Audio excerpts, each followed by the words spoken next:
Common problem I see is these pull out. So first I tap them. 3/16 tap. And if the hole is too big, you got to make your own, which we had to do today. Had to make our own insert. But usually we can just use a 3/16 to 1024 guy. Like this. And we'll thread that in. It's already got red Loctite set in it, but I'll usually wash that off and then put epoxy in. So that's what we're going to do today. We're going to put some epoxy. So some 610. We're going to put a little bit in the cup and we're going to mix it up.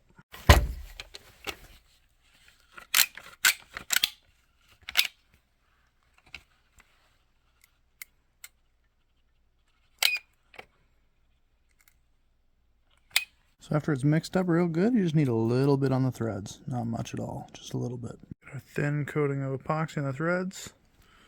We're gonna go ahead and we're gonna thread these down in.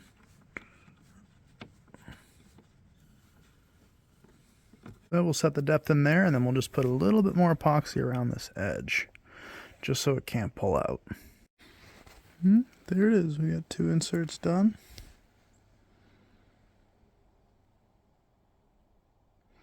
Those will hold good. Alright guys, hit the subscribe button and like the video, and let me know if you want to see anything else Wetbike jet ski related.